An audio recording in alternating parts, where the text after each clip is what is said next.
The greatest cure for celibacy is a wife. And 40 years ago, Teresa and I got married, and it was such a wonderful thing that we no longer have clerical privileges after we get married. You know, you have someone that will tell you that your sermon was terrible, and that you have to do the dishes and change diapers as well. So I think I've been very, very fortunate. Actually, Teresa was serving in southern Chile as a Sister Mora Colleen, and I was serving in Guatemala. We were both in the same order, and I certainly wouldn't want to get married outside the order. So I was teaching at Cal State LA, and we were married on January 1st, 1970.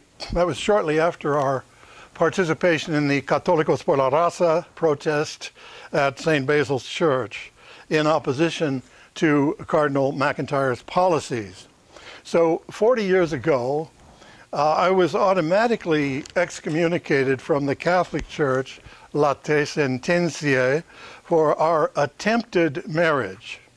That attempted marriage was conducted at my parents' home with 4 priests presiding, together, of course, with my bride, the former Sister Mora Colleen. We now have celebrated 4 decades together, and now have 2 children and 5 grandchildren. There actually was nothing attempted about it. It's been a wonderful marriage, followed by a lifetime of work for peace and justice. The excommunication really never upset me very much because of the guidance of my mother, who always said to me, "Take it with a grain of salt." This was her commentary on many ecclesiastical directives, including celibacy. She was very disturbed that I went off to the seminary to become a priest in the first place. Why don't they marry? She said, it's not normal.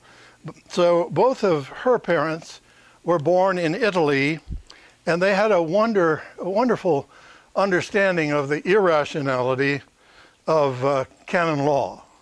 That's right, they loved their church and were very comfortable criticizing it, but as becoming increasingly clear, amidst almost daily revelations of sexual abuse among the clergy, much of the church behavior really is not very funny. So while tens of thousands of us attempted marriage, that is, we got married, following the mandate of Mahatma Gandhi, be the change you want to see in the world, we can't help but look at what happens to pedophiles in the clergy. They're generally not excommunicated. Many have been sent to another parish.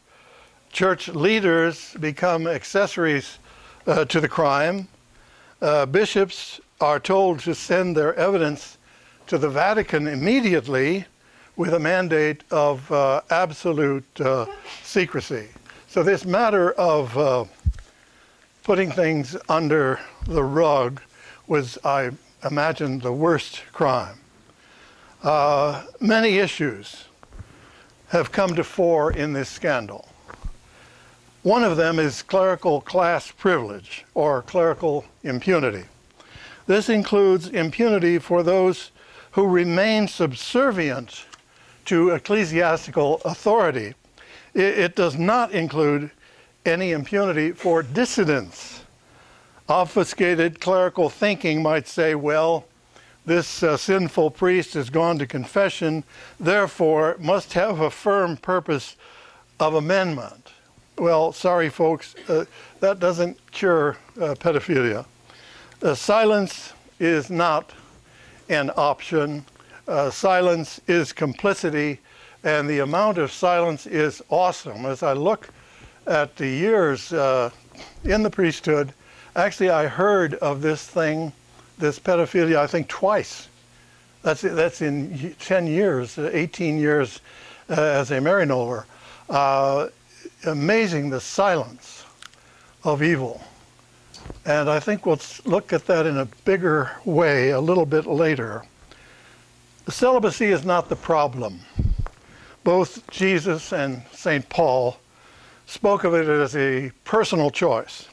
However, the law of celibacy, which came with the Second Lateran Council, 1139 AD, that became part of the problem. The law is the problem.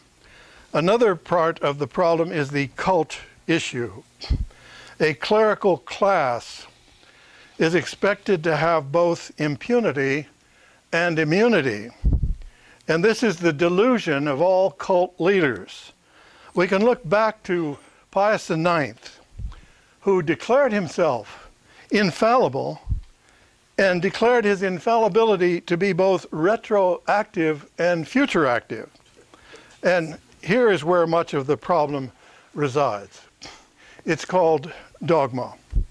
Since the Council of Nicaea in the 4th century, the focus of the church has been on doctrine. In effect, the church is saying, we will tell you the truth about God. Other religions don't have that truth. Now, this is called imperial religion, and it's the product of Constantine the Great. The unbeliever was to be granted death because error has no rights, and we have the truth. In the 20th century, there was a strong movement against imperial religion.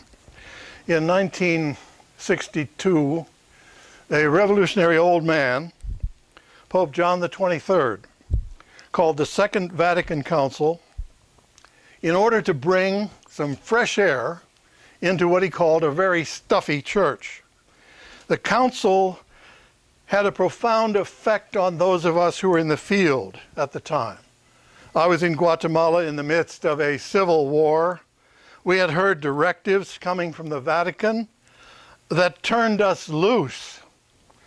Enter in to the hopes, desires, and anxieties of your people, hasta las últimas consecuencias, wherever it takes you. This led us to practice what later became called liberation theology. The objective was to focus on the virtues of pre-Constantinian Christianity. That's right, on the teachings of Jesus. Fundamentalist doctrinal rigidity is not the defining factor in liberation theology. On the contrary, the defining factor is a life that radiates the fruits of the Spirit: justice, peace, joy, courage, love, compassion, and endurance. The goal is not to say how much we know about God. On the contrary, is to celebrate how little we know about God and how we must respect the sacred stories of other religions if we intend to be reverent. But there was a Grand Inquisitor at the time who frequently attacked liberation theologians. That, of course, was Cardinal Joe Ratzinger, who is now Pope Benedict XVI. Now, if he paid attention to the Second Vatican Council, Cardinal Ratzinger would not have spent so much time claiming he knew so much about God, and that he, as the Grand Inquisitors of old, determined to be the hammer of heretics. If he were concerned about morality more than his ideas of doctrine, he would not have wasted his time trying to protect the image of a church that was suffering from abhorrent legalistic formalism. Rather than attack and silence some of the finest intellectuals in the church, he would have openly denounced the behavior of sexual predators of the clergy. Now, sexual abuse, which was allowed to continue for decades, has burst into the open, precipitating a crisis of credibility for the Vatican. So what is to be done? The Church should immediately end the nonsensical laws of celibacy in the Roman Rite, and you will read today that some of the European bishops are announcing that they think it's very important to do that, and invite the clergy to marry rather than being excommunicated for, quote, attempting marriage. People who have married should be invited to resume their ministry. Women should be allowed to be ordained as priests. Finally,